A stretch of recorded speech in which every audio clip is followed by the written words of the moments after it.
Non, c'est tout ce que j'ai, cria la pauvre femme sans abri en serrant contre elle un sac.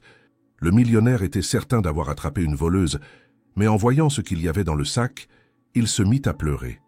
Personne ne remarquait Claire Dubois. À 32 ans, elle n'était plus qu'une silhouette effacée dans les rues de Paris, un fantôme vêtu de couches trop grandes et d'un manteau rapiécé qui ne protégeait plus du froid. Ses pas errants la menaient d'un abribus à un autre, d'un banc public à un coin sombre sous un viaduc. Chaque nuit, elle se recroquevillait autour de la même chose, une vieille besace en tissu, sale et déformée par les années, mais que personne ne devait toucher. Elle la gardait toujours contre elle, même en dormant, les bras l'enveloppant comme si elle serrait un trésor. Autrefois, elle avait un nom, un emploi, une adresse. Aujourd'hui, elle n'était qu'un souffle dans la ville qui ne dort jamais. Ses cheveux, autrefois soyeux, étaient emmêlés, ses traits marqués par la fatigue, et ses yeux, bien qu'encore vifs, portaient une tristesse ancienne, presque minérale. Chaque matin, elle ouvrait les yeux avec la même question. Comment survivre un jour de plus sans être vue, sans être chassée, sans perdre ce qu'il lui restait? Paris continuait sa danse élégante autour d'elle. Les terrasses débordaient de rire, les vitrines scintillaient, les passants pressés évitaient son regard.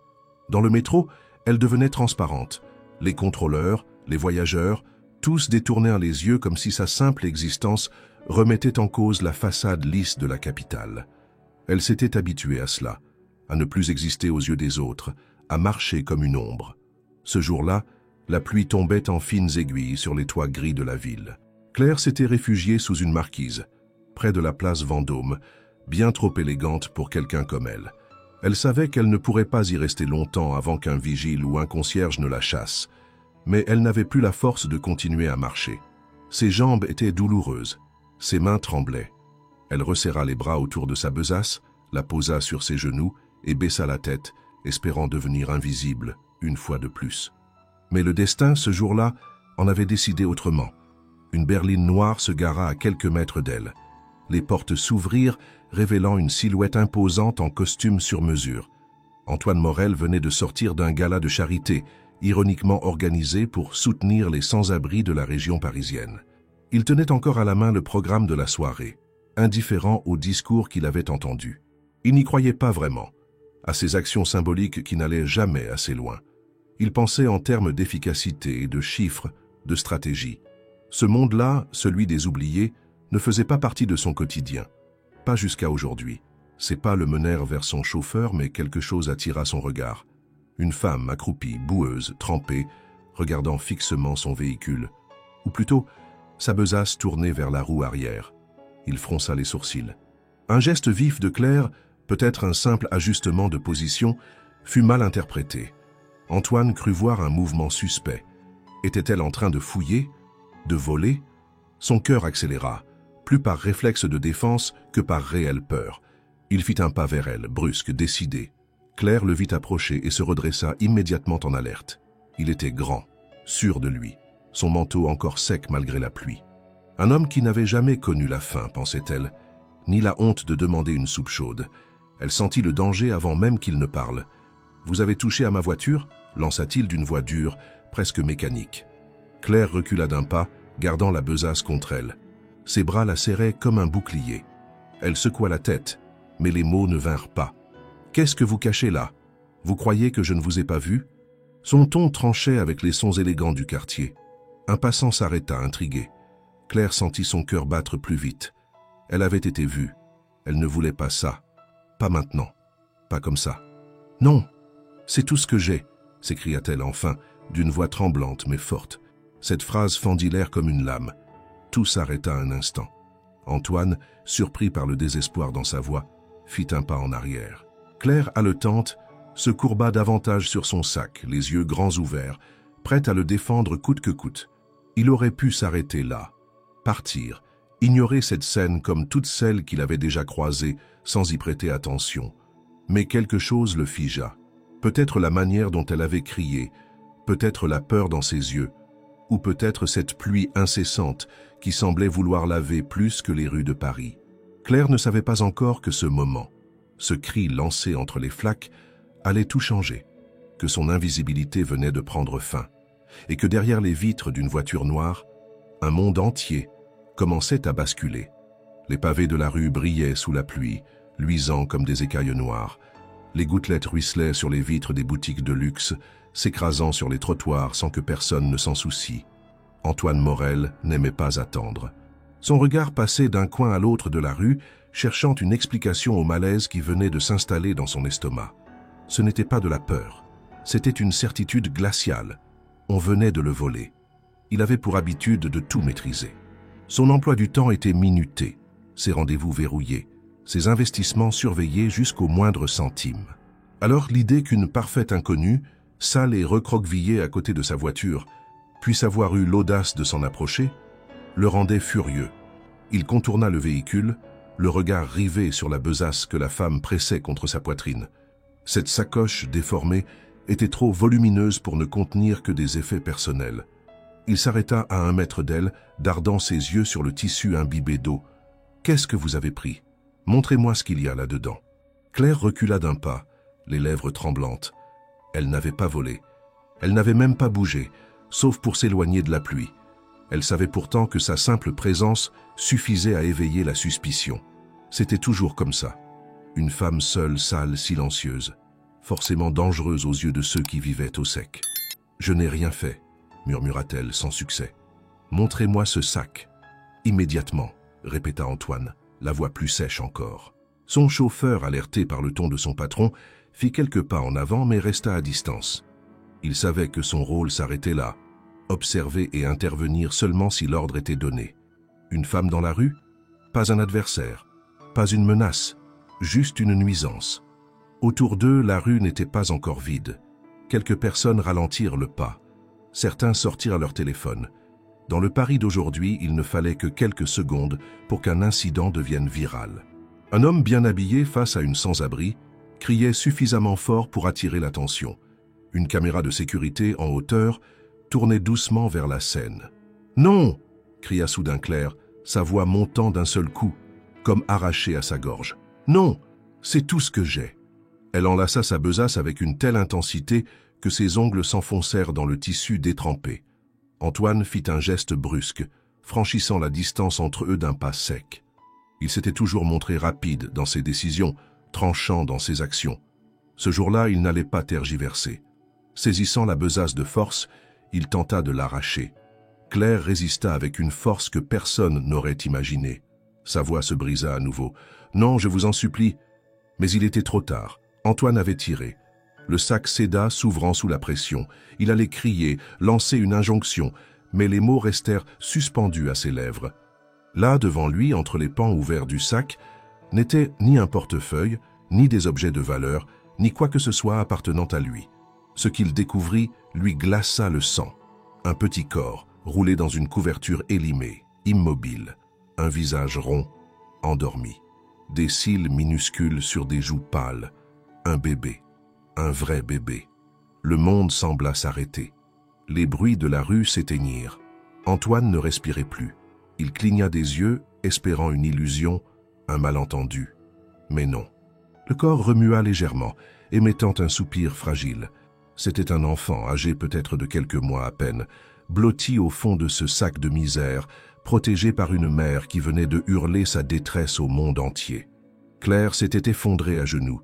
Elle sanglotait, son dos secoué de spasmes. Ses mains tremblaient dans le vide, comme si elle cherchait encore la chaleur de ce sac arraché. Il ne vous a rien pris. Il dort seulement. Je n'ai rien volé. » Antoine ne bougeait pas. Il fixait le visage du nourrisson.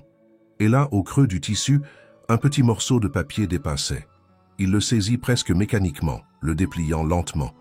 Les lettres étaient maladroites, écrites à la main sur un bout de carton. « S'il vous plaît, protégez-le.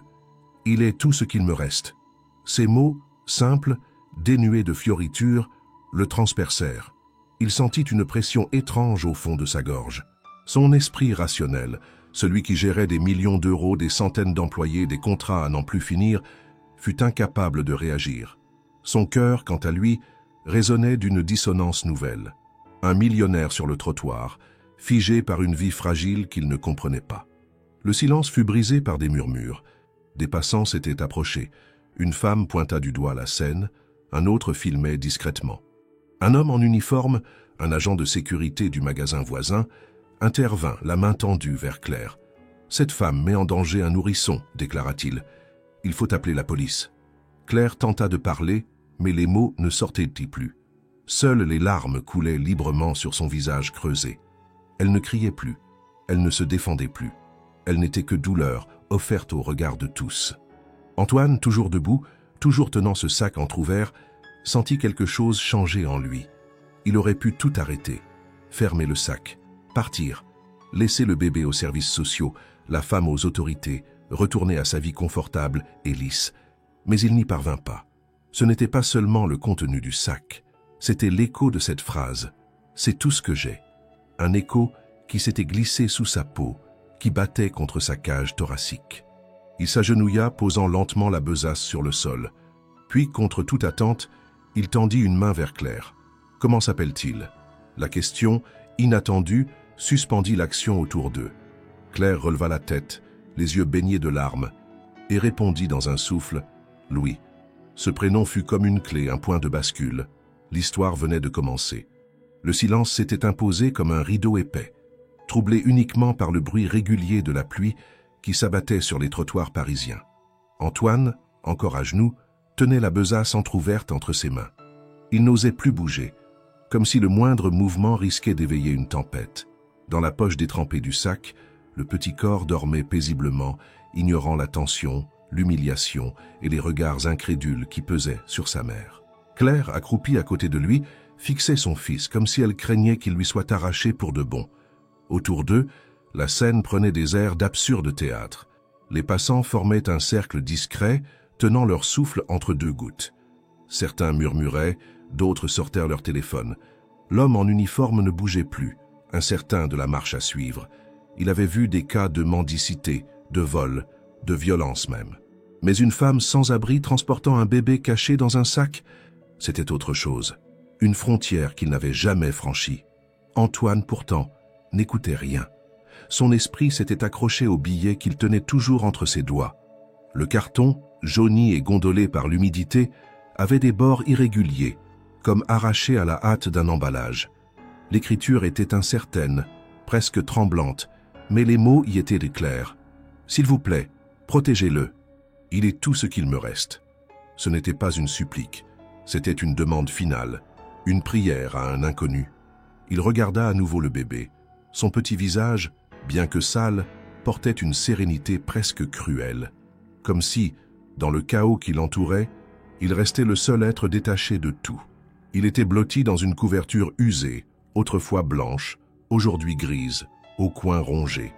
Sur son poignet, un bracelet de tissu noué à la main, portant un prénom cousu au fil rouge, Louis. « Il a de la fièvre ?» demanda soudain Antoine, sans même savoir pourquoi il posait cette question. Claire hocha la tête, puis fit non. Elle semblait incapable de former une phrase complète. Ses lèvres remuaient, mais les mots restaient coincés dans sa gorge. « Depuis combien de temps vous êtes dans la rue ?» Cette fois encore, aucun mot, mais son regard parlait pour elle. Antoine se releva lentement, le sac toujours entre les mains. Il ne savait plus ce qu'il cherchait. Il jeta un coup d'œil à l'intérieur. Aucune trace de vol, aucun portefeuille, rien qui puisse être considéré comme suspect ou compromettant. Juste un bébé, une couverture, une couche souillée et un petit biberon vide. Il y avait aussi un jouet cassé, une peluche sans œil, nouée par un fil au coin du sac. Et sous cette peluche, un autre papier, plus grand cette fois. Antoine le sortit, le déplia avec précaution. C'était une feuille froissée, manifestement issue d'un carnet. Dessus, quelques mots griffonnés à la va-vite, comme une note de détresse à celui ou celle qui trouvera ce sac. Cet enfant n'est pas abandonné. Il est aimé. Protégez-le même si je ne peux plus. Le choc fut plus fort que prévu. Antoine sentit sa gorge se serrer. Il avait vu des situations difficiles, entendu des histoires tragiques, même parmi ses collaborateurs. Mais là, dans cette ruelle où l'eau ruisselait sur les trottoirs, où les regards se faisaient pesants, il y avait autre chose. Quelque chose d'humain, de brut, d'injuste. Il rendit doucement le sac à Claire, sans rien dire. Elle le saisit avec précaution, le replaçant contre son ventre, comme si elle recouvrait un cœur à nu. Elle regarda Antoine, cherchant à comprendre. Il ne bougeait pas. Il semblait ailleurs. Un homme s'approcha, costume gris, badge au col. C'était un responsable de la sécurité du bâtiment adjacent. Il parla à voix basse, mais assez fort pour que Claire l'entende. « Monsieur Morel, vous voulez que j'appelle la police? Ou peut-être un service d'urgence ?» Antoine tourna lentement la tête vers lui. Son visage avait changé.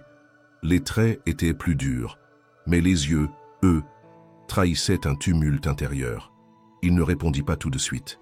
Puis, d'une voix calme mais ferme, « Non, laissez-nous. Pardon, monsieur. Je vous ai dit de nous laisser. » Le ton ne permettait pas de discussion. Le responsable recula légèrement, jetant un dernier regard à Claire avant de disparaître. Les passants, peu à peu, s'éparpillèrent. L'effet de spectacle s'était dissipé. Il ne restait plus qu'un homme, une femme, un enfant, et une tension qui refusait de se dissiper. « Il est à vous ?» demanda Antoine, les bras croisés. Claire baissa les yeux. Elle ouvrit la bouche, hésita, puis hocha la tête. « C'est mon fils. »« Et ce billet, celui qui demande qu'on le protège ?» Cette fois, elle leva les yeux, et il y vit une lueur étrange. Pas de panique, pas de honte, seulement une fatigue ancienne et une sorte de résolution. « Je ne l'ai pas écrit, dit-elle doucement. » Antoine fronça les sourcils. Il aurait pu poser d'autres questions, exiger des explications, mais il comprit instinctivement que ce n'était ni le lieu, ni le moment. Le bébé se mit à bouger, cherchant le contact de sa mère. Elle le prit dans ses bras, le berçant avec une douceur presque irréelle, comme si tout autour d'eux n'avait plus d'importance. Ils restèrent là un moment, sans parler. Deux mondes que tout opposait, réunis par une seule chose. Ce regard d'enfant, ce souffle fragile qui avait le pouvoir d'interrompre le cours d'une vie. Antoine sortit son téléphone. Il ne savait pas encore qui appeler, ni quoi dire. Mais une chose était sûre, il ne pouvait pas partir. Pas encore. Le vent s'était levé, glissant entre les colonnes des immeubles haussmanniens et chassant les dernières gouttes de pluie. Les passants s'étaient dispersés, la plupart oubliant déjà la scène dont ils avaient été témoins. Quelques photos circuleraient peut-être en ligne, quelques commentaires anonymes sur une femme au regard fou tenant un bébé dans un sac, sur un riche homme d'affaires penché sur elle. Mais pour Claire et Antoine, le monde ne reprenait pas son cours. Ils étaient encore figés dans cette impasse où une réalité crue venait de fissurer la façade lisse de la ville. Antoine restait debout, légèrement en retrait, ses bras croisés contre sa poitrine. Son regard passait de Claire à l'enfant, puis à la feuille de carton qu'il tenait toujours. Il n'avait jamais été aussi immobile. Il n'avait jamais eu à attendre une décision qui ne lui appartenait pas. Toute sa vie, il avait commandé, tranché, investi, arbitré. Pourtant, là, face à cette femme agenouillée, ce pouvoir s'évanouissait. Claire, elle, ne bougeait presque pas.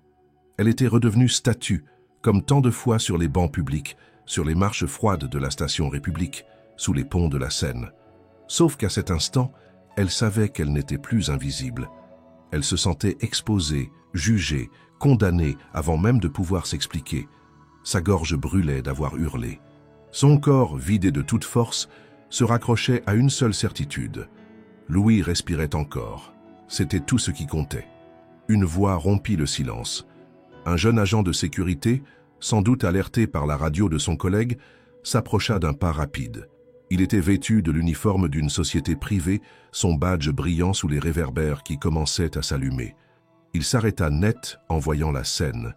Une femme au sol, un bébé dans les bras, un homme bien habillé debout à côté d'eux. « Tout va bien ici ?» demanda-t-il, l'œil méfiant. Antoine ne répondit pas immédiatement. Il rangea lentement la note dans la poche intérieure de son manteau et tourna la tête vers l'agent. « Cette femme est avec moi. » Le ton était ferme, maîtrisé. Pourtant, le garde n'en fut pas convaincu. « Elle est à terre. Le bébé est sale. Il semble en mauvaise santé. Vous êtes sûr qu'elle ne met pas l'enfant en danger? On a eu des cas, vous savez. Des enfants maltraités, des femmes instables. Vous devriez peut-être appeler les secours. » Claire sentit un frisson lui traverser l'échine. Chaque mot prononcé par cet homme était une menace pour elle. Le mot « instable » résonnait comme une condamnation. Elle resserra instinctivement Louis contre sa poitrine. Son souffle devint court. Elle ne pouvait pas supporter l'idée qu'on le lui prenne. Pas maintenant, pas après tout ce qu'elle avait déjà perdu. « Je vous ai dit que cette femme est avec moi », répéta Antoine, plus lentement cette fois. « Monsieur, Je ne veux pas manquer de respect, mais vous le faites quand même, coupa Antoine. Regardez-la. Est-ce que vous voyez une criminelle ou une mère qui essaie de survivre? Le silence retomba. L'agent hésita. Il jeta un dernier regard à Claire, puis à l'enfant. Il recula d'un pas, baissa légèrement la tête et marmonna quelque chose d'incompréhensible avant de s'éloigner. Le bruit de ses bottes s'éloignant résonna longtemps dans l'esprit de Claire, comme le bruit d'un jugement suspendu. Le souffle court, elle ferma les yeux quelques secondes. Elle ne savait plus si elle devait remercier Antoine ou le craindre. Son intervention avait empêché le pire, mais à quel prix? Elle restait dépendante de sa décision, de sa clémence, de son regard. Elle n'aimait pas cette sensation. Elle l'avait connue autrefois, dans les bureaux des services sociaux, dans les couloirs de l'hôpital où elle avait accouché, dans le regard des agents qui l'avaient évacuée de son dernier logement. Elle savait ce que c'était, d'être à la merci des autres. « Pourquoi vous ne partez pas ?» demanda-t-elle sans relever la tête. « Parce que je ne peux pas. » Sa réponse était simple, trop simple. Claire releva les yeux, surprise par la sincérité de son ton. Antoine ne la regardait pas avec pitié, pas avec dégoût. Il la regardait comme un homme qui venait de comprendre quelque chose, mais qui n'avait pas encore les mots pour l'expliquer. « Vous n'avez rien à prouver. Vous êtes riche. Vous avez une voiture qui coûte plus cher que tout ce que j'ai possédé dans ma vie. Vous pouvez appeler la police, dire que vous avez essayé d'aider une marginale et repartir. Pourquoi rester ?» Il hésita. Peut-être aurait-il dû partir. Peut-être aurait-il dû se protéger. Mais il ne le fit pas. Parce que je ne veux pas qu'on dise que j'ai vu quelque chose de vrai et que je n'ai rien fait. Claire ne répondit pas. Elle n'avait jamais entendu ce genre de phrase. Pas comme ça. Pas de la bouche d'un homme en costume. Louis remua doucement, émettant un gémissement. Claire le berça, murmurant des mots doux, presque inaudibles. Antoine la regardait faire, fasciné par cette tendresse brute, par ce lien invisible entre une mère brisée et un enfant encore intact. Il ne comprenait pas tout, mais il savait que cette scène valait plus que n'importe quel chiffre sur un rapport. Un taxi passa au ralenti, puis s'arrêta. Antoine leva la main, l'air de vouloir saisir cette opportunité. Mais au lieu d'y monter, il ouvrit la portière arrière et se tourna vers Claire. « Venez, il y a un café à quelques mètres d'ici, on sera au sec, le bébé a besoin de chaleur. » Elle hésita, regarda autour d'elle. Le monde semblait attendre sa réponse. Finalement, elle se leva lentement, vacillante, serrant toujours Louis contre elle. Elle monta dans la voiture, s'assit au bord de la banquette, prête à fuir au moindre signe de danger. Antoine prit place à côté d'elle, sans dire un mot. Il donna une adresse au chauffeur qui démarra sans poser de questions. Paris défilait derrière les vitres, les lumières de la ville brouillées par l'humidité. À l'intérieur du véhicule, un silence lourd régnait. Claire regardait son fils. Antoine regardait Claire. Il ne savait pas encore, mais à cet instant précis, une bascule irréversible venait d'avoir lieu. Deux mondes venaient de se toucher. Rien ne serait plus jamais comme avant. Le taxi glissa à travers les rues encore mouillées de Paris, contournant les voitures en stationnement et les piétons emmitouflés dans leurs manteaux. Les phares diffusaient une lumière trouble sur les trottoirs, et chaque virage semblait repousser un peu plus le souvenir de la scène précédente. Pourtant, ni Claire ni Antoine ne disaient un mot. Le silence s'était installé comme une présence tangible entre eux, pesant mais nécessaire. Claire fixait le visage de Louis, maintenant lové contre sa poitrine, la couverture relevée jusqu'au menton. Il dormait encore, épuisé, inconscient de l'agitation qu'il avait provoquée. Antoine, de son côté, regardait par la vitre, les mains jointes sur ses genoux. Il ne savait pas encore pourquoi il faisait tout cela, ni ce qu'il espérait, mais il savait que repartir n'était plus une option. Le taxi s'arrêta devant un petit café discret, en retrait d'une ruelle latérale du Marais. Antoine descendit le premier, puis tendit la main à Claire. Elle hésita, mais accepta finalement de poser ses pieds sur le trottoir. Ils pénétrèrent dans l'établissement, sans un mot. L'endroit était presque vide, à l'exception d'un couple âgé près de la baie vitrée. La serveuse les salua poliment, sans poser de questions sur leur apparence dissonante. Lui, élégant et propre, elle, trempée, épuisée, tenant un bébé endormi. Antoine choisit une table au fond, à l'abri des regards. Il tira une chaise pour Claire qui s'assit lentement, sans lâcher Louis. Le silence persista quelques instants avant que la serveuse ne vienne prendre la commande. Antoine demanda 2 chocolats chauds et un verre d'eau. Claire n'ajouta rien. Quand la serveuse s'éloigna, Antoine posa ses coudes sur la table et croisa les doigts. Il observa Claire sans la juger, sans l'analyser. Il attendit simplement qu'elle parle, et elle finit par le faire. « Il s'appelle Louis », murmura-t-elle en baissant les yeux. Antoine hocha lentement la tête. « Il a quel âge ?»« 4 mois. » Elle caressa doucement les cheveux de l'enfant, un sourire absent sur les lèvres. Puis, relevant un peu la tête, elle reprit, comme si les mots étaient trop lourds pour sortir tous en même temps. « Il est né dans un hôpital de banlieue. Personne ne m'y a posé de questions. Je suis parti avant qu'ils aient fini les papiers. » Antoine fronça légèrement les sourcils mais ne dit rien. Claire poursuivit, cette fois avec un peu plus d'assurance, comme si la chaleur du lieu et la neutralité d'Antoine lui permettèrent de respirer. Le père de Louis s'appelait Julien. On s'est connus dans une cantine solidaire. Il était serveur, je faisais la plonge. Il avait de grands projets. Il voulait ouvrir un food truck. On mettait de l'argent de côté, petit à petit. Rien de spectaculaire. Juste un rêve de liberté. Elle s'arrêta un instant, ses doigts se refermant sur la tasse que la serveuse venait de déposer devant elle. La chaleur la surprit. Elle n'avait plus bu de boisson chaude depuis plusieurs semaines. Et puis, un jour, il est parti. Sans mots, sans appel. Juste disparu. La propriétaire est venue frapper à la porte. Il n'avait pas payé le loyer depuis 2 mois. Je ne le savais pas. Elle m'a laissé 1 semaine pour partir. J'étais enceinte de 8 mois. Antoine écoutait sans interrompre. Il sentait une tension s'installer dans sa nuque, une sorte de pression sourde qu'il n'arrivait pas à ignorer. J'ai dormi dans un abri, puis dans les couloirs du métro. Ils m'ont pris une nuit en charge à la maternité, quand les contractions ont commencé. Mais dès la sortie, c'était fini. Plus personne. Rien. J'ai tout mis dans cette sacoche. Des couches, un biberon, un vieux pyjama. Et on a marché, jusqu'à ce que je n'ai plus de force. Elle leva les yeux vers Antoine, soudain plus dur. « Je ne veux pas de votre pitié. Je ne suis pas venu mendier quoi que ce soit. J'ai crié parce que j'ai cru que vous alliez me prendre Louis. Ce n'est pas ce que je veux, » répondit Antoine immédiatement. Elle le fixa, incertaine, puis reprit plus doucement. « Je n'ai plus de papier. Je n'ai pas de famille, pas d'amis. Je n'ai plus rien. Juste lui. Vous comprenez?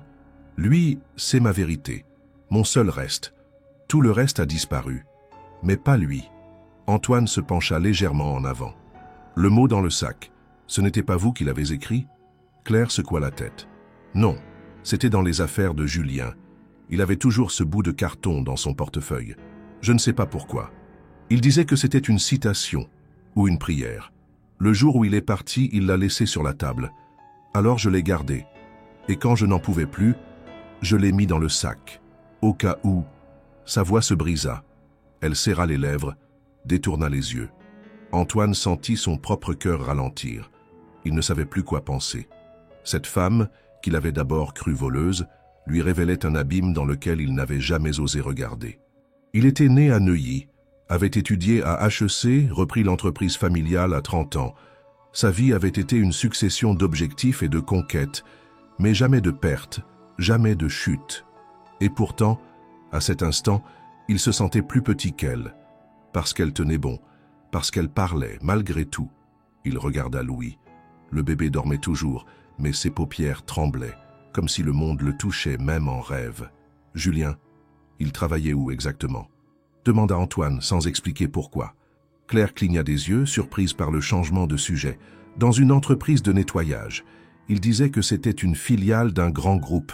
Il faisait les vitres des immeubles de bureaux à la Défense. Antoine sentit son estomac se nouer. Il connaissait ces entreprises. Il en possédait plusieurs. Il ne savait pas encore ce qu'il allait trouver, mais une intuition s'alluma dans son esprit. Quelque chose dans ce récit ne collait pas. Julien n'avait pas disparu comme ça. Et ce carton, ce message étrange, ce n'était pas anodin. Claire, elle, restait immobile. Elle avait dit ce qu'elle avait à dire. Elle attendait maintenant. Pas un miracle, juste qu'on ne la chasse pas. Pas cette nuit. Pas encore. La nuit avait englouti Paris dans son manteau feutré.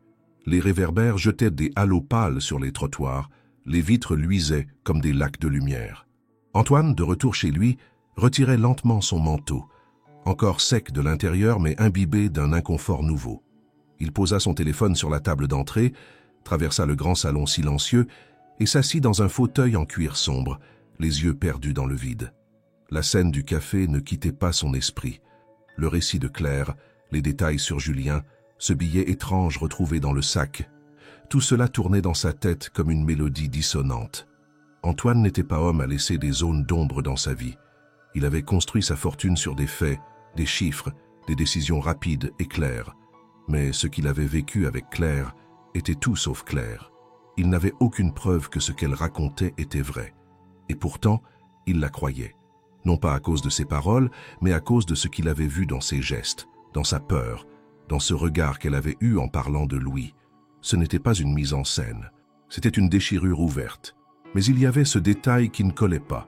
Julien travaillait, selon Claire, dans une entreprise de nettoyage sous-traitée par un groupe. Elle n'avait pas dit le nom, mais Antoine avait compris. Les bâtiments de la Défense, les employés invisibles, les coupes budgétaires récentes. Une entreprise qu'il connaissait bien, Vernipro, l'un des nombreux prestataires gérés par le groupe Morel Capital via une filiale logistique. Ce nom résonna en lui comme une alarme. Il se leva, traversa son bureau et alluma son ordinateur. Il navigua rapidement jusqu'au système interne de gestion du personnel sous-traitant. Il n'avait pas pour habitude d'aller fouiller dans ce genre de détails, mais cette fois il avait besoin de réponses. Il tapa Julien dans la base de données, puis ajouta le nom approximatif que Claire avait prononcé, Delmas. Plusieurs résultats s'affichèrent. Il affina la recherche avec une date de naissance estimée. Finalement, un dossier apparut. Julien Delmas, né à Saint-Maur-des-Fossés, 34 ans, embauché par Vernipro en tant qu'agent de propreté, affecté au nettoyage de la tour Atria, à la Défense. Date d'embauche, 2 ans plus tôt. Date de départ, 6 mois avant. Motif, licenciement. Raison mentionnée, faute grave. Antoine cliqua sur le fichier du rapport disciplinaire. Il y lut que Julien avait été accusé de vol de matériel informatique dans un local technique. Aucune plainte déposée, mais licenciement immédiat. Cas classé. Antoine fronça les sourcils. Quelque chose n'allait pas. Pourquoi un vol de matériel informatique, pourtant potentiellement grave, n'avait-il pas donné lieu à une plainte? Pourquoi l'affaire avait-elle été étouffée? Il consulta les signatures en bas du rapport. Responsable RH. Un nom qu'il ne connaissait pas. Supérieur hiérarchique. Pierre Lemoine. Ce nom-là, en revanche, lui était familier. Trop familier. Pierre était le directeur financier de Morel Capital. Officiellement, il ne gérait pas les filiales de nettoyage. Mais Antoine savait que Pierre aimait manipuler les chiffres, intervenir dans les coupes, proposer des solutions efficaces aux problèmes de rentabilité. Il imprima les documents, les relut plusieurs fois, puis s'adossa à sa chaise. Julien Delmas avait travaillé dans une entreprise gérée indirectement par lui. Il avait été licencié dans des circonstances troubles, et il avait disparu peu de temps après. Claire, seule, enceinte, sans ressources. Une chaîne d'événements qui prenait une couleur sinistre, et ce mot dans le sac qui disait « Protégez-le, il est tout ce qu'il me reste ». Ce mot n'était pas anodin, il n'était pas une prière, il était un adieu. Antoine sentit un frisson dans le dos. Il se leva, attrapa sa veste, puis s'arrêta net. Que cherchait-il exactement? Une vérité? Une rédemption? Il n'en savait rien. Mais il ne pouvait plus faire marche arrière. Il composa un numéro. Une voix lui répondit, endormi. « Antoine? Il est tard, qu'est-ce que... »« Adrien, désolé.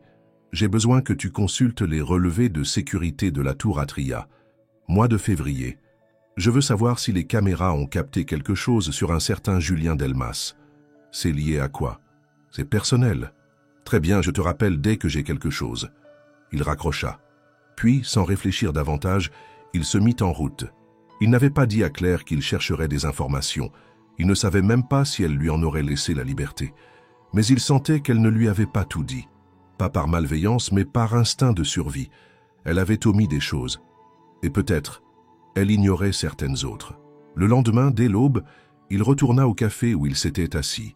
Il demanda à la serveuse si la femme avec le bébé était repassée. Elle secoua la tête. Il la chercha aux alentours, dans les ruelles voisines, dans les halls de métro, dans les abris de fortune. Rien. Elle avait disparu. Mais cette fois, il savait qu'il ne laisserait pas tomber. Il retourna chez lui, relut encore les documents, puis retourna dans son bureau. Là, dans un classeur oublié, il retrouva une feuille qui l'intrigua.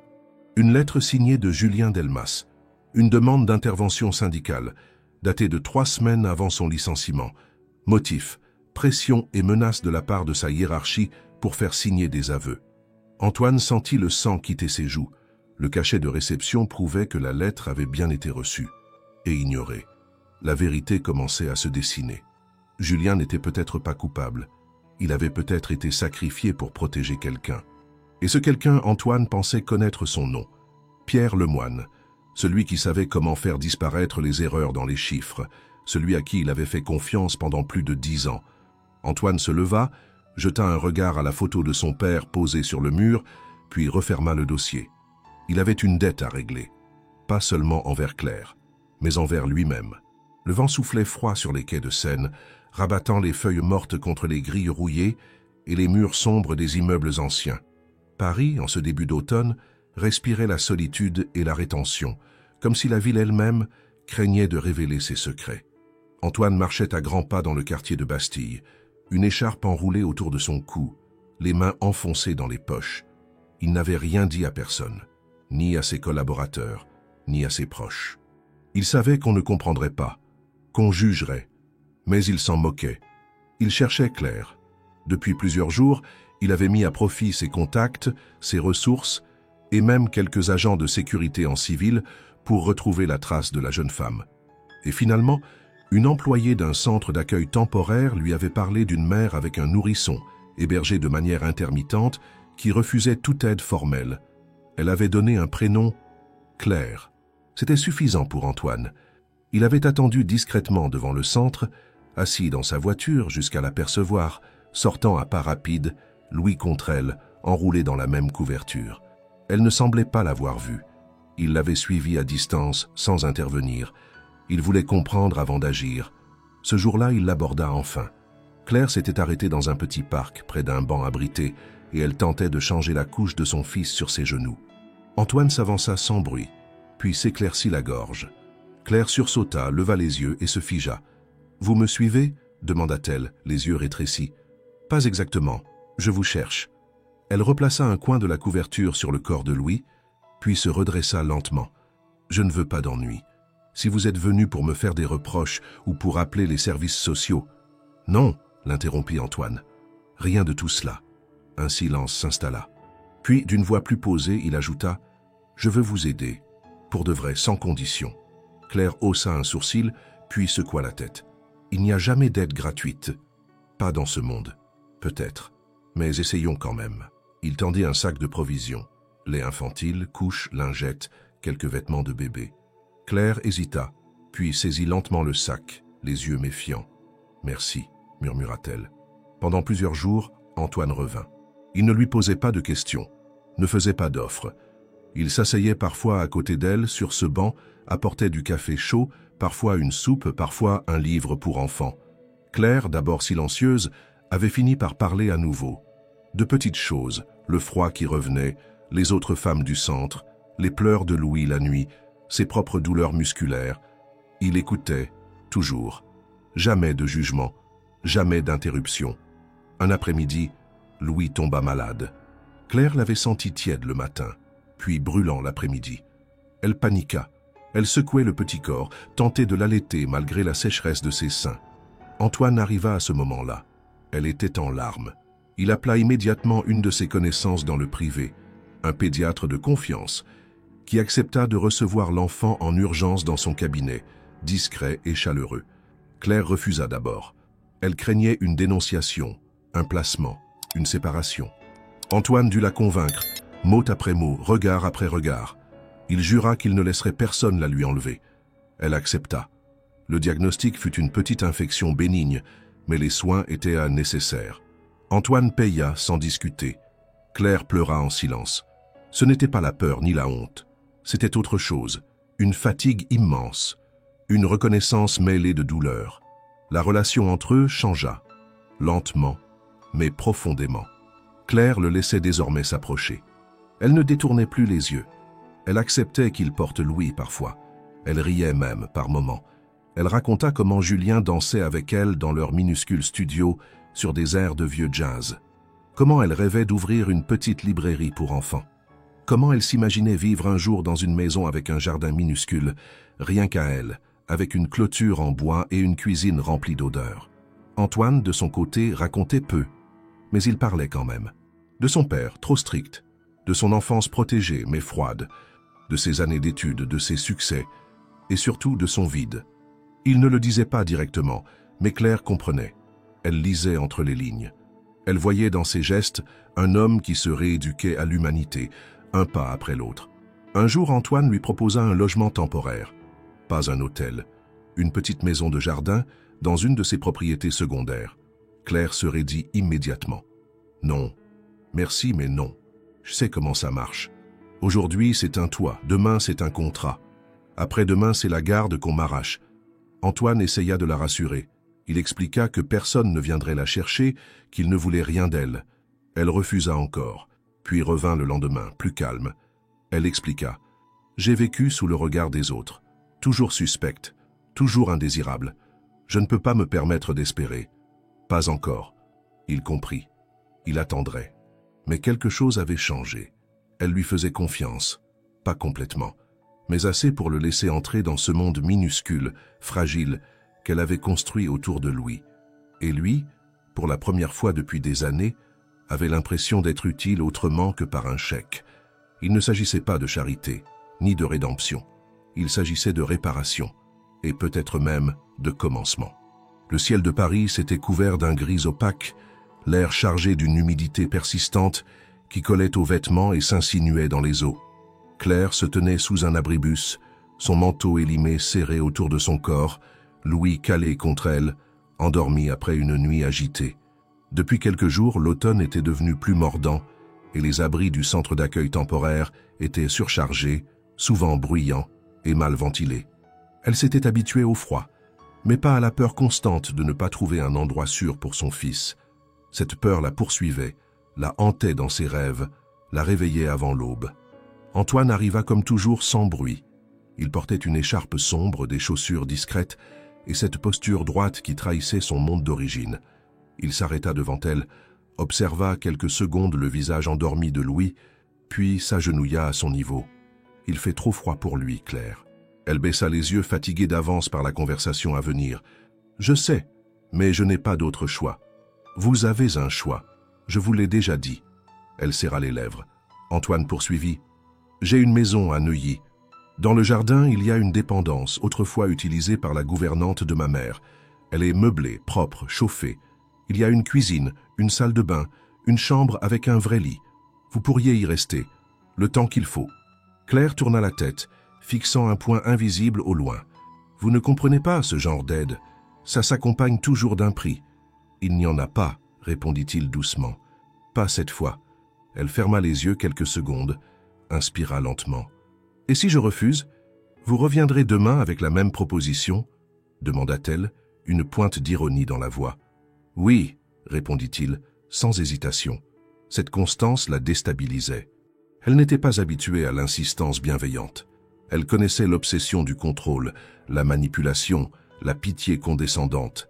Mais pas ça, pas cet acharnement calme, presque silencieux, qui semblait ne rien exiger en retour. « Si j'accepte, vous allez vouloir savoir tout de moi, n'est-ce pas?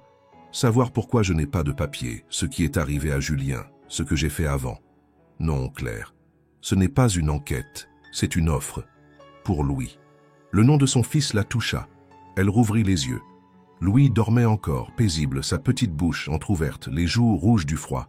« Il n'est pas habitué à autre chose qu'à ce froid, » murmura-t-elle. « Et il ne devrait pas l'être. » Elle se leva lentement, réajustant Louis contre elle. Antoine resta agenouillé un instant, puis se releva à son tour. « Laissez-moi au moins vous y emmener. Vous verrez de vos propres yeux. Rien ne vous oblige à y rester. » Elle ne répondit pas tout de suite. Puis, à sa propre surprise, elle hocha la tête. Le trajet jusqu'à Neuilly se fit dans un silence tendu. Claire observait la ville défiler à travers la vitre, les boutiques élégantes, les passants bien habillés, les rues propres. Elle se sentait étrangère à ce décor, comme une tache sur une toile immaculée. Elle serrait Louis contre elle, le cœur battant. La voiture s'arrêta devant un portail en fer forgé. Une allée bordée d'arbres menait à une grande maison de style classique. Façade claire, volets sombres, jardin impeccable.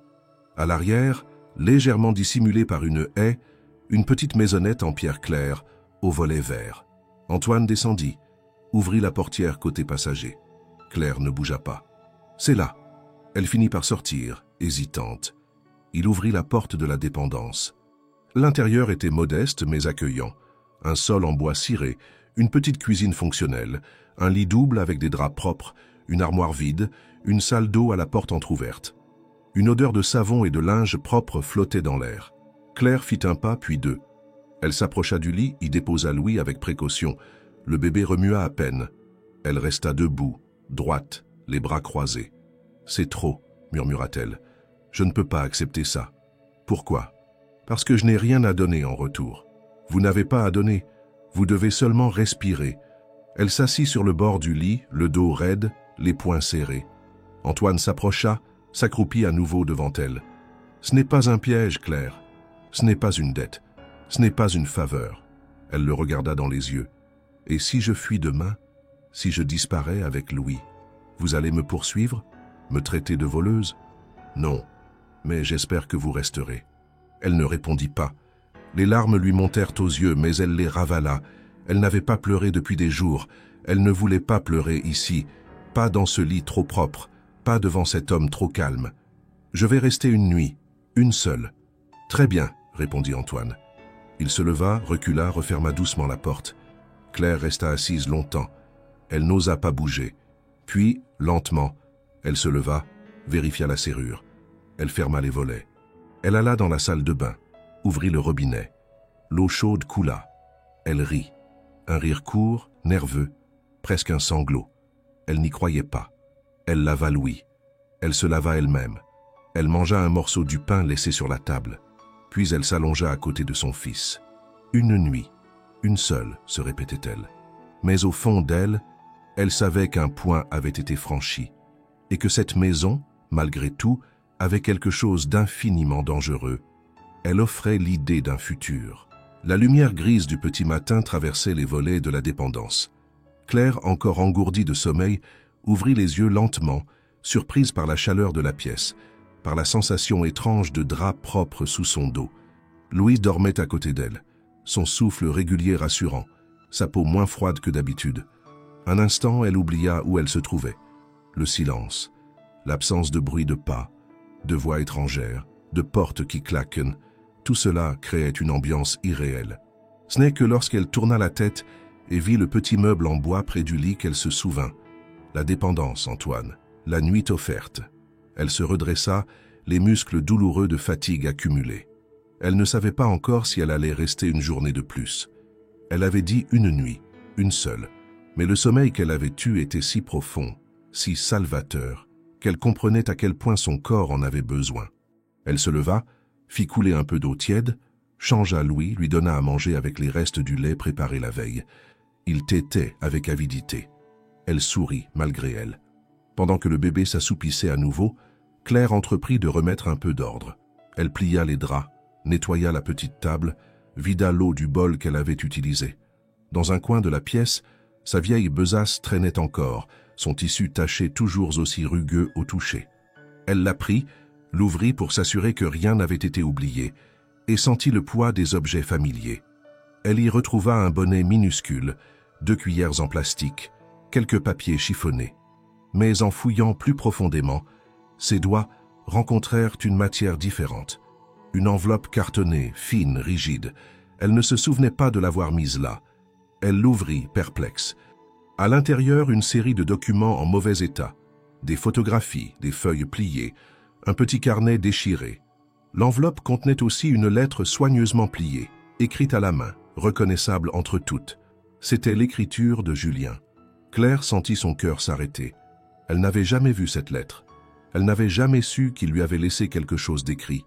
Ses mains tremblaient quand elle déplia le papier. « Claire, si tu lis cette lettre, c'est que je n'ai pas eu le courage de tout te dire en face. J'ai menti. Pas sur toi, pas sur Louis, mais sur ce qui m'est arrivé. Ils m'ont piégé. L'entreprise pour laquelle je travaillais, ou plutôt certains responsables, ont voulu me faire signer des aveux. J'ai refusé. Alors ils ont monté un dossier contre moi.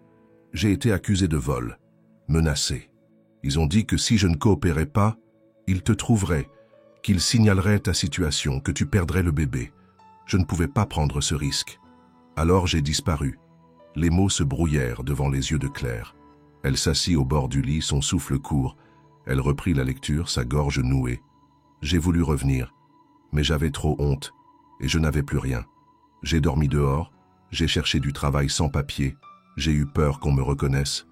J'ai entendu dire que l'entreprise couvrait un scandale plus grand, des détournements de fonds, des pressions sur d'autres employés. Je voulais protéger Louis. Je voulais te protéger.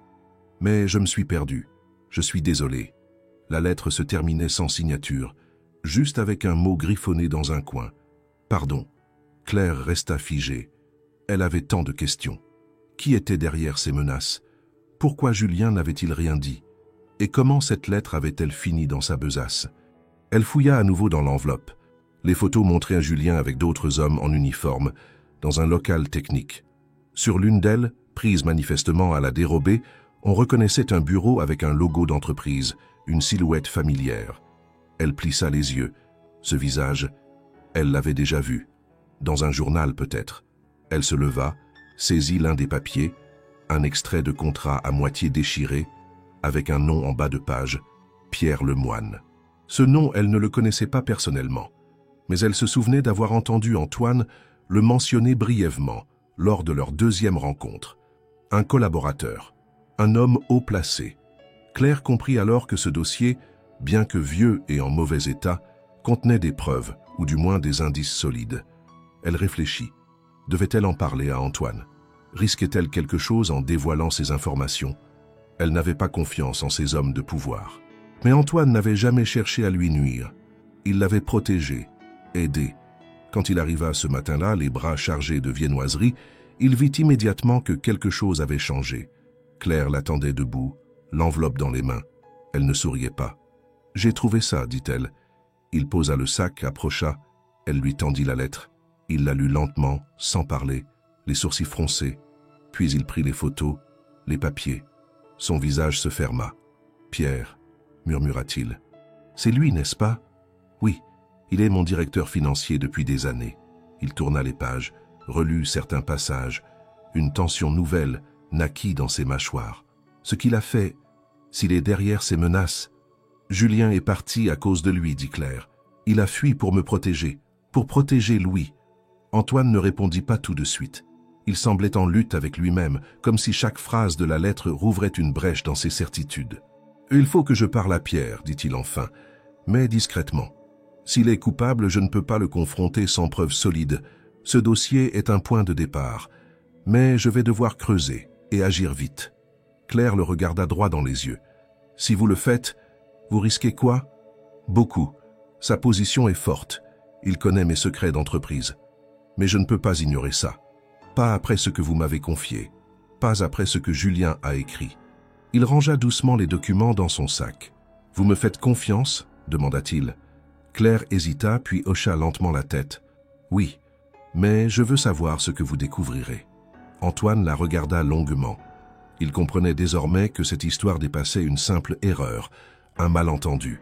C'était une trahison, une manipulation profonde, et peut-être même un crime. Julien avait été sacrifié, Claire avait été jetée dans la rue, et lui, Antoine, en avait été le témoin silencieux. Jusqu'à aujourd'hui. Le lendemain matin, Paris s'éveillait lentement sous une lumière terne et filtrée, comme si le soleil lui-même hésitait à paraître. Antoine Morel traversait les couloirs feutrés de son siège social, situé dans un imposant immeuble vitré du 8e arrondissement. Les ascenseurs glissaient silencieusement entre les étages, les pas des employés résonnaient doucement sur le parquet ciré, les voix se faisaient discrètes. Mais à l'intérieur d'Antoine, tout était en tumulte. Il tenait fermement dans une pochette en cuir les documents trouvés dans la besace de Claire. La lettre de Julien, les photos, les extraits de contrats, la trace d'un piège tendu par une main invisible, mais désormais identifiée. Pierre Lemoine. Antoine n'avait pas dormi de la nuit. Il avait relu plusieurs fois la lettre. Il avait analysé chaque phrase, chaque implicite. Il avait comparé les dates, les signatures. Tout pointait vers une même direction. Pierre n'avait pas seulement menti. Il avait monté un dossier de toutes pièces contre Julien. Il avait menacé, manipulé, effacé, et tout cela dans l'ombre du pouvoir qu'Antoine lui avait confié pendant plus de 10 ans. C'était une trahison profonde, stratégique, méticuleuse, Une trahison qui avait coûté la vie d'un homme et plongé une femme dans la rue avec un enfant. Quand il entra dans le bureau de Pierre, la porte était entr'ouverte. Le directeur financier était assis derrière son bureau, lunettes sur le nez. Un dossier ouvert devant lui, les doigts pianotant doucement sur son clavier. Il leva à peine les yeux à l'arrivée de son supérieur. « Antoine, tu es en avance. Je finalisais les rapports du 3e trimestre. » Antoine referma la porte, fit le tour de la pièce, posa lentement la pochette sur le bureau. Il resta debout. « On doit parler. » Pierre releva enfin les yeux, fronça légèrement les sourcils. Il s'appuya au dossier de son fauteuil, joignant les mains devant lui. « À propos de quoi ? » « Julien Delmas. » Le nom tomba comme une pierre. Le visage de Pierre ne trahit presque rien, à peine une crispation au coin de la bouche. « Ce nom ne me dit rien. Tu l'as licencié il y a 6 mois. Agent de propreté. Employé d'une de nos filiales. Accusé de vol, sans dépôt de plainte, sans enquête. Et, selon une lettre que j'ai entre les mains, menacé personnellement. » Pierre resta silencieux un instant. Puis il haussa les épaules. « Antoine, tu sais bien que je ne m'occupe pas des employés de niveau opérationnel. Tout ça passe par les RH des sous-traitants. » Antoine ouvrit la pochette, sortit la lettre. Il la posa devant Pierre. « Lis. » Pierre prit le document à contre-cœur. Il parcourut les lignes rapidement. Son expression resta neutre, mais ses doigts se crispèrent légèrement sur le papier. « Où as-tu trouvé ça ?»« Dans le sac de Claire Dubois, sa compagne, mère de l'enfant de Julien. »« Une sans-abri. Tu donnes du crédit à ce genre de source ?» La phrase fut dite avec un détachement froid qui fit monter une rage sourde en Antoine. Il serra les poings. « Je donne du crédit aux faits, aux preuves, aux aveux d'un homme qui a tout perdu à cause de décisions prises dans ce bureau. » Pierre poussa un soupir. « Écoute, ce type était instable. Il refusait les directives, ne respectait pas les horaires. Il s'opposait à la hiérarchie. Il a probablement cherché à détourner du matériel. On a étouffé l'affaire pour éviter un scandale. C'est tout. » « Non, ce n'est pas tout, » coupa Antoine. « Tu l'as menacé, tu as utilisé sa vie personnelle pour le forcer à coopérer. Et quand il a refusé, tu l'as fait disparaître, tu l'as détruit. » Pierre se leva lentement, contourna son bureau. « Tu fais une erreur. Tu es en train de remettre en cause des années de collaboration à cause d'un bout de papier trouvé dans la rue. Ce bout de papier est une confession, et j'ai d'autres documents. Des photos, des contrats, des échanges que tu n'as pas supprimés. J'ai tout croisé avec nos systèmes. Tu as agi dans l'ombre, mais tu as laissé des traces. » Un silence lourd s'installa. Pierre comprit que le ton avait changé. Ce n'était plus une discussion. C'était un affrontement. « Et qu'est-ce que tu comptes faire? Tu veux me dénoncer? Me jeter en pâture aux médias? Détruire notre image pour sauver la mémoire d'un sous-traitant? Je veux la vérité. Et je veux que justice soit faite. » Pierre secoua la tête. « Tu n'as pas idée des conséquences. Si tu fais ça, nos investisseurs vont fuir, les audits vont s'enchaîner, on risque des poursuites. Toi, ta fortune, ton nom, tout sera sali. »« Alors tant pis, » répondit Antoine. Pierre le fixa, incrédule. « Tu es sérieux ?»« Plus que jamais. » Un silence plus long encore les enveloppa. Puis Pierre parla d'une voix plus basse. « Et cette femme, Claire, elle est quoi pour toi exactement? Tu fais ça pour elle ?» Antoine hésita, puis répondit sans détour. Je fais ça parce que je n'ai pas réagi à temps, parce que j'ai laissé faire, et parce que je ne veux plus être ce genre d'homme. » Il rangea les papiers dans la pochette, fit demi-tour et se dirigea vers la porte. « Tu es viré, Pierre, et les autorités vont recevoir un dossier complet dans l'heure. Tu ferais mieux de réfléchir, » lança Pierre dans son dos. « C'est déjà fait. » Antoine sortit sans se retourner. Dans le couloir, il croisa quelques employés. Certains le saluèrent. Il répondit d'un signe de tête. Il sentait une tension nouvelle dans sa poitrine, une nervosité intense, mais aussi une clarté qu'il n'avait pas connue depuis longtemps. Il ne savait pas ce que cela allait provoquer, mais il savait qu'il avait franchi un point de non-retour. De retour chez lui, il appela son avocat, puis un contact à la brigade financière. Il fit envoyer les documents. Il rédigea une déclaration publique sur les valeurs de transparence et de responsabilité. Puis il alluma son téléphone et regarda les photos de Louis que Claire lui avait envoyées la veille. Le bébé riait, un rire pur, sans mémoire. Antoine comprit alors que ce n'était pas seulement pour Julien, ni pour Claire. C'était aussi pour Louis, pour l'avenir de cet enfant, pour que personne ne grandisse dans un monde où le silence est plus fort que la justice. Les jours suivants furent d'une intensité inédite pour Antoine Morel. Le lendemain de son affrontement avec Pierre Lemoine, les premiers effets de sa décision commencèrent à secouer les fondations de son empire. Une enquête interne fut lancée à la demande directe du conseil d'administration.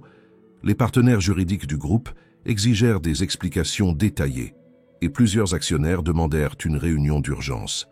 Antoine les affronta tous avec la même fermeté.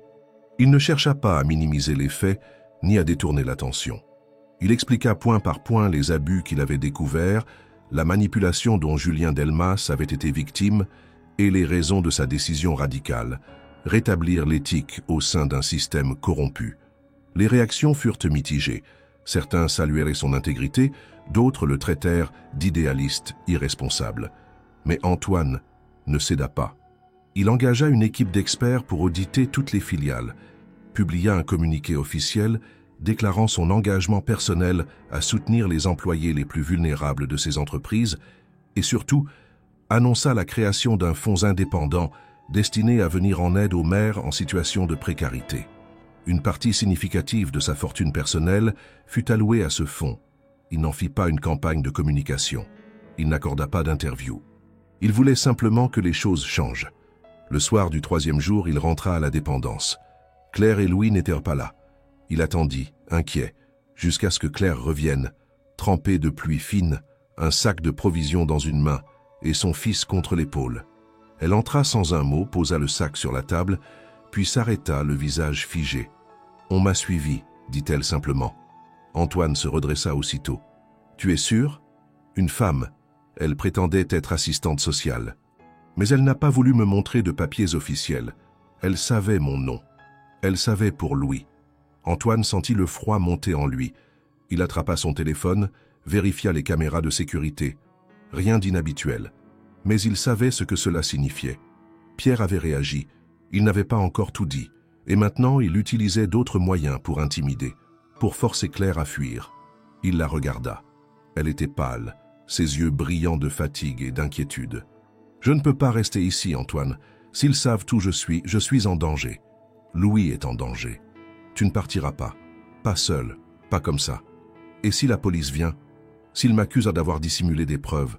Je n'ai même pas de papier. » Il s'approcha d'elle, la regarda droit dans les yeux. « J'ai contacté un avocat spécialisé en droit des femmes et des enfants. Il travaille déjà à régulariser ta situation. Il a obtenu un rendez-vous à la préfecture pour lancer une procédure de protection. Mais il faut que tu restes visible. Fuir, c'est leur donner raison. » Elle secoua la tête, dépassée. « Tu ne comprends pas, Antoine. Moi, je n'ai pas ton monde, tes réseaux. Moi, on m'écrase et personne ne regarde. » Il posa une main sur son épaule. « Je regarde. » Elle voulut protester, mais il insista. « J'ai remis les documents aux autorités. J'ai donné ton nom, celui de Julien, celui de Louis. J'ai parlé aux enquêteurs. J'ai mis ma réputation en jeu. Mais je ne te laisserai pas tomber, tu n'es pas seul. » Claire recula, posa Louis sur le lit, puis se tourna vers la fenêtre. Elle resta ainsi plusieurs minutes, immobile, à regarder la pluie qui tombait doucement. Puis, sans prévenir, elle s'effondra en larmes. Des sanglots profonds, anciens, qu'elle retenait depuis trop longtemps. Antoine ne bougea pas. Il resta à distance, la laissant respirer. Quand elle se calma, elle se tourna vers lui. « Pourquoi tu fais tout ça? Tu ne me dois rien. » Il répondit sans détour. « Parce que j'ai fermé les yeux trop longtemps. Parce que Julien méritait mieux. Parce que toi aussi. Et surtout, parce que je crois que Louis mérite un avenir que je peux aider à construire. » Elle ne répondit pas. Mais son regard changea. Il n'y avait plus cette barrière de défiance, cette armure de méfiance. Il y avait une fatigue immense, mais aussi une forme de paix naissante. Elle s'approcha de lui, posa une main sur son bras. « Tu crois que je peux encore reconstruire quelque chose? Une vie? Je suis certain que tu peux. » Cette nuit-là, Claire dormit profondément, pour la première fois sans rêve, sans cauchemar. Antoine resta éveillé, relisant les lettres, préparant le dossier pour l'avocat, écrivant une note à destination des services sociaux. Mais au petit matin, un silence inquiétant le tira de ses pensées. Il se leva, appela Claire, aucun son. Il ouvrit la porte de la chambre, vide, le lit défait, la couverture de Louis absente. Il courut à l'extérieur, inspecta les alentours. Rien. Pas de traces, pas de message. Elle était partie. Encore une fois, sans prévenir. sans explication. Antoine sentit une brûlure dans la poitrine. Il se laissa tomber sur le seuil, le regard fixé sur le jardin humide. Elle avait fui. Peut-être parce qu'elle avait eu peur. Peut-être parce qu'elle ne croyait toujours pas en un avenir possible. Peut-être parce qu'elle avait trop souffert pour accepter qu'on lui tende enfin la main sans l'écraser. Mais il ne l'abandonnerait pas. Pas maintenant. Pas après tout ce qu'ils avaient traversé. Pas après avoir vu dans les yeux de Louis une vie encore possible. Les premières lueurs du jour se faufilaient entre les volets clos de la dépendance. Antoine, encore sous le choc de l'absence soudaine de Claire, avait passé la nuit à relire chaque ligne de la lettre de Julien, à vérifier les documents, à organiser les prochaines étapes. Il n'avait pas fermé l'œil. Lorsqu'il se leva, le lit était vide. L'oreiller encore légèrement marqué de l'empreinte de Louis. Aucun mot écrit, aucun signe visible de départ. Seul le vide vibrant de leur absence. Il chercha dans toutes les pièces, ouvrit les placards, inspecta la petite cuisine, mais rien. Le seul indice tangible était le petit jouet cassé que Claire avait laissé sur une table près de la fenêtre. Une peluche usée, symbole d'une fuite précipitée. Il comprit alors que ce départ ne résultait pas d'un simple instinct de survie. Il était la conséquence d'un refus obstiné de la confiance, un refus de croire qu'un monde pouvait changer sans condition, qu'un homme pouvait tenir parole. Il se précipita vers son bureau, saisit son téléphone. Il contacta l'avocat. Il contacta le centre d'accueil qui pourrait identifier une femme avec un nourrisson. Il contacta toutes les connaissances susceptibles d'avoir vu Claire. Rien. Elle avait disparu.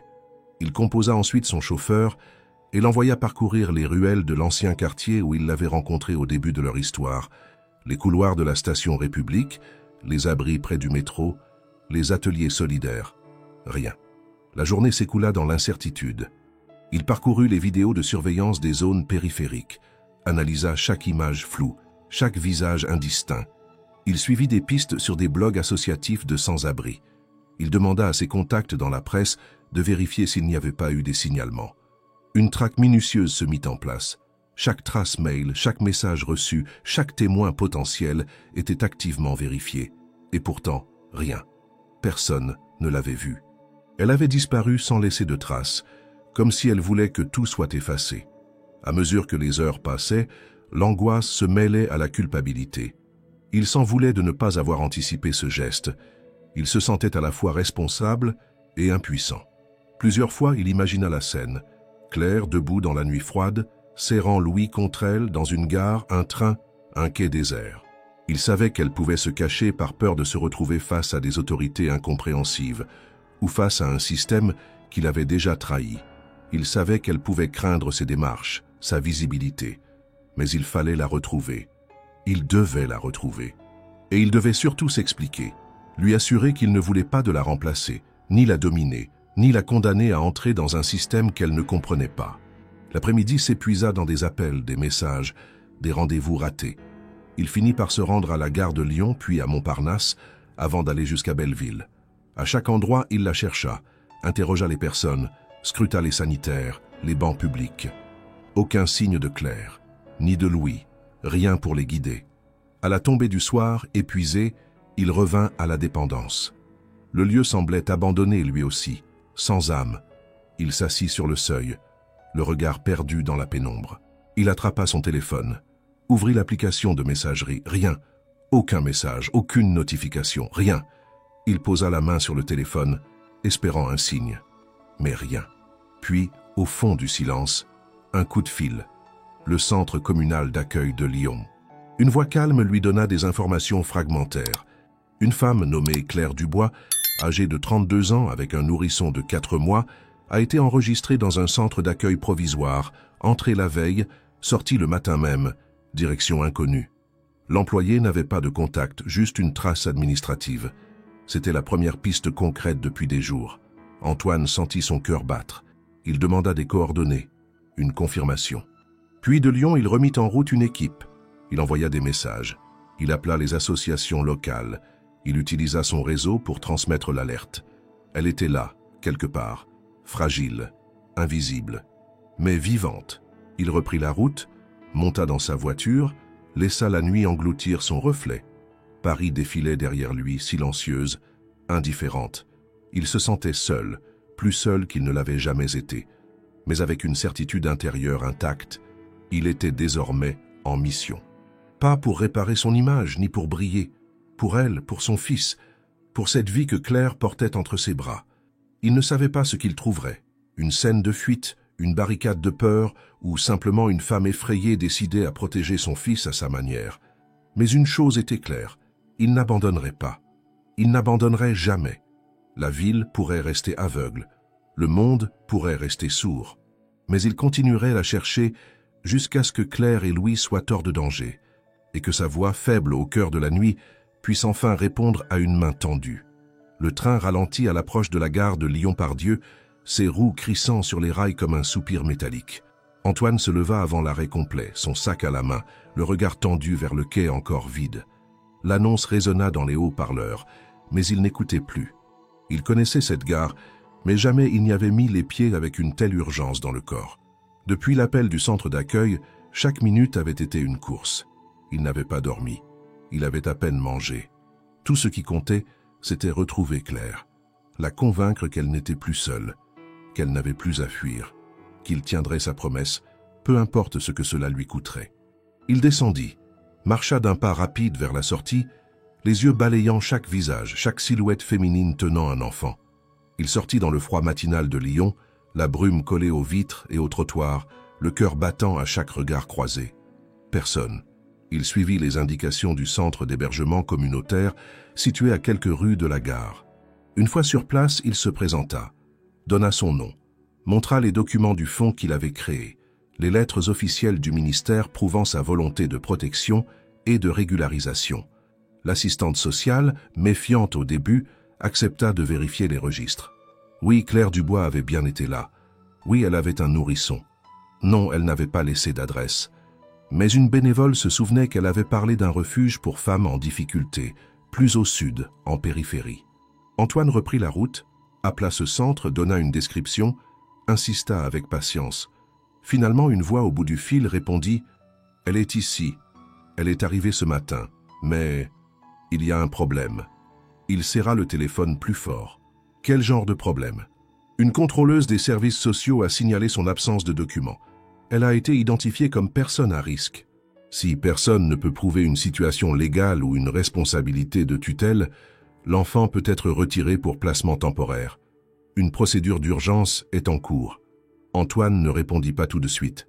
Il sentit le sol se dérober sous ses pieds.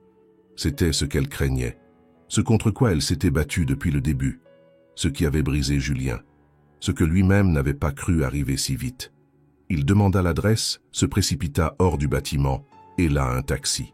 En chemin, il appela son avocat, lui ordonna d'envoyer tous les documents par courriel au centre, d'appeler la préfecture, de contacter les réseaux. Le taxi filait entre les rues sinueuses de Lyon, les pneus crissant au virage, les feux rouges à peine respectés. Il arriva devant un bâtiment modeste aux murs blanchis, au portail en fer.